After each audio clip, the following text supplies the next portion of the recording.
Mahasiswi Universitas Muhammadiyah Sukabumi, semester 6. Nah, di sini aku ada tugas untuk edukasi ke masyarakat. Nah, aku pilih Teteh untuk bisa mendengarkan edukasi sedikit tentang serangan jantung. Apakah Teteh bersedia? Bersedia. Oke. Sebelumnya Teteh santai aja. Kita ngobrol-ngobrol aja atau kita berbagi pengalaman. Mungkin kalau Tetehnya sudah berpengalaman mengalami hal tersebut, Teteh boleh sharing ke aku dan aku juga bisa berbagi sedikit ilmu yang aku tahu. Nah, di sini aku itu mau ngejelasin tentang serangan jantung.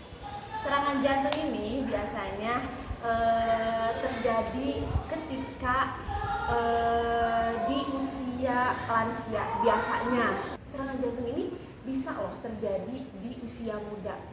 Nah, karena apa? Nah, di sini serangan jantung itu terjadi biasanya akibat adanya aliran darah ke jantung itu terhambat. Nah, biasanya terjadi karena ada sumbatan.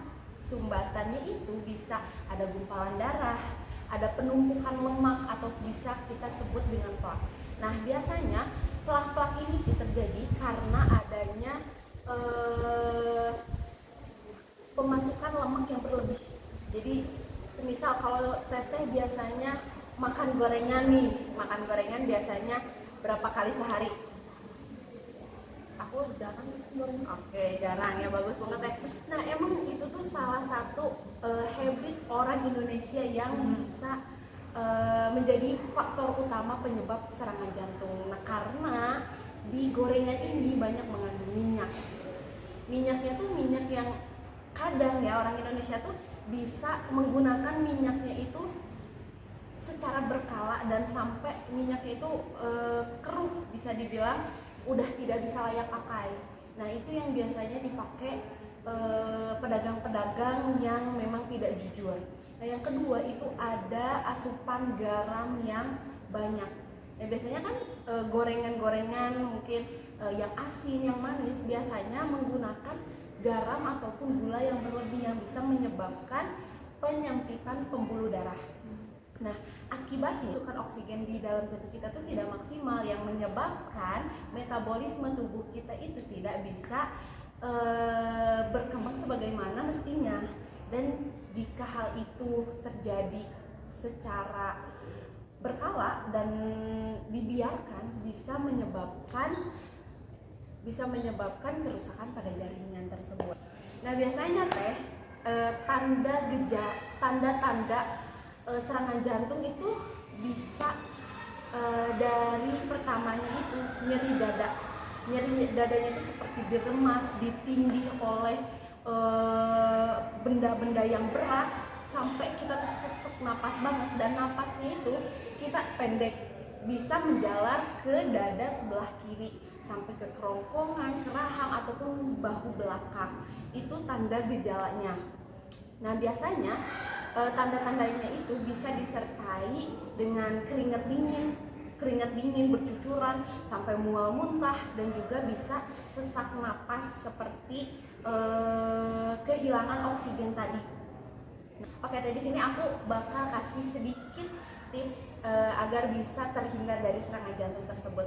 Nah, dengan metode HEART, ada poin pertama itu healthy diet. Ini kita bisa diet sehat, terutama diet jantung. Dan dengan cara apa? Dengan cara yang pertama itu kita bisa mengurangi asupan garam.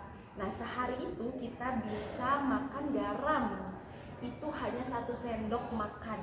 Hanya 1 sendok makan di di 1 hari penuh kita makan. Jadi kita bisa membagi porsi makan kita. Biasanya Teteh makan berapa kali sehari nih? Dua kali sehari. Nah, dari 2 kali sehari ini Teteh bisa membagi porsi 1 sendok makan garam itu menjadi setengah sendok makan di setiap porsi makan Teteh. Ya. Yang kedua itu mengurangi makanan yang banyak minyak, yang mengandung banyak minyak, lemak ataupun santan. Biasa dari gorengan, makanan daging merah, ataupun bisa misalnya biasa nih kalau suka makan makanan bersantan bisa dikurangi ya di porsinya tuh. Nah yang kedua itu ada exercise.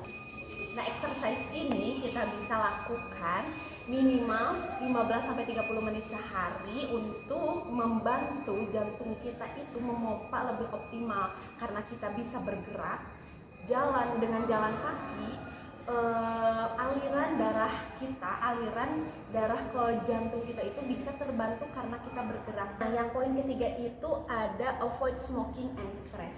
Nah di sini Teteh bisa mengelola stres.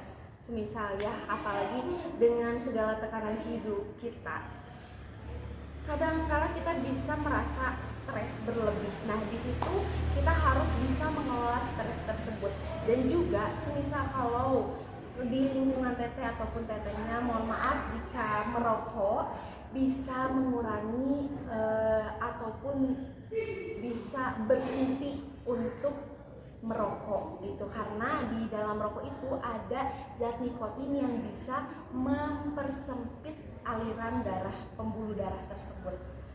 Nah yang keempat itu ada regular check up. Nah regular check up ini Teteh bisa melakukan medical check up setiap bulannya ataupun 6 bulan sekali. Nah di sini tuh Teteh bisa mengetahui apa aja sih yang menjadi alasan Teteh tuh sakit-sakitan misalnya. Jadi bisa mendeteksi awal penyakit sejak dini. Dan poin terakhir itu ada take medication. Nah diharapkan ya Teteh kalau semisal ada yang ada penyakit ataupun ada yang dirasa oleh badan Teteh, semisal jangan menggunakan obat-obatan sembarangan tanpa dengan resep dokter.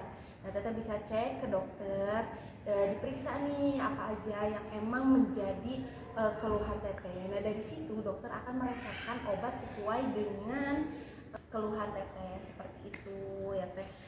Mungkin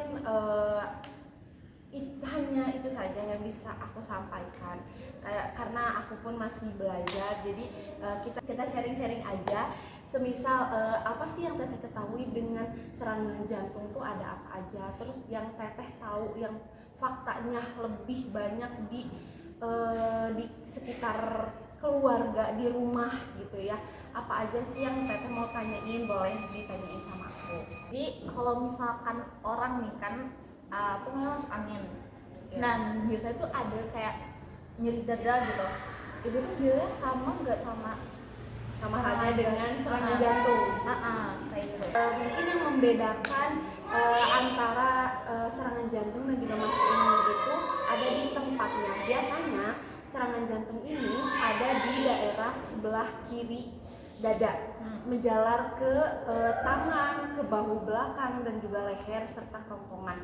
Nah itu yang membedakan ciri khas serangan jantung. Nah bisa juga serangan jantung kan biasa ada mual muntah, sama dengan halnya masuk angin, ada juga berkeringat dingin. Nah serangan jantung itu biasanya memiliki ciri khas, yaitu si pasien itu merasa keringat dingin, berkeringat tapi seluruh badannya itu dingin gitu, karena memang pemasukan oksigen ke tubuhnya itu berkurang yang menyebabkan sesak napas yang memang berat untuk bernapas kayak gitu. Terus kalau misalnya di tangannya nih itu bisa pakai kerokan.